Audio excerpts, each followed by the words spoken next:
আমরা রদবদলের কথা তো বলছি না, তবে নির্বাচন কমিশন যদি কনভিন্সড হয়, তারা যদি মনে করেন যে হ্যাঁ রদবদল প্রয়োজন, তাহলে তারা বলবেন, তখন আমরা সেটা বিবেচনা করব, সেইভাবে ব্যবস্থা নেব। কারণ নির্বাচন কমিশনের সিদ্ধান্ত বা অভিমতের এখন অনেক বেশি মূল্য, সেটা আমরা অনার করার চেষ্টা করব।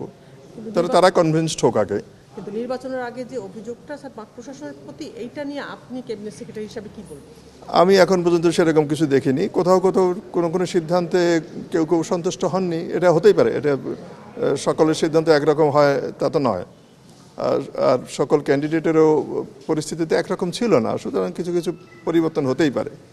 আর এখানে তো তাৎক্ষণিকভাবে ডিসিশন নিতে হয়, তো তারা তাৎক্ষণিক বিবেচনায় যেটা সবচেয়ে উপযুক্ত মনে করেন যে সিদ্ধান্ত নিয়েছেন, সেটা যদি সঠিক না হয়ে থাকে তাহলে তো অ্যাপিলের সুযোগ আছে।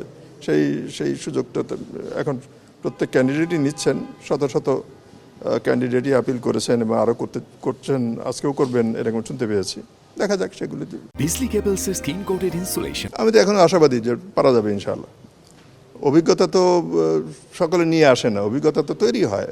অভিজ্ঞতার অবস্থায় পড়লে অভিজ্ঞতা তৈরি হয়, এবং তারা যদি সঠিক পথে চলতে পারবেন, যদি এটা আমরা নিশ্চিত করতে পারি, এবং তাদের যদি মনোভাব সঠিক থাকে, তাহলে তারা সফল হবেন, 100% সফল হবেন ইনশাআল্লাহ।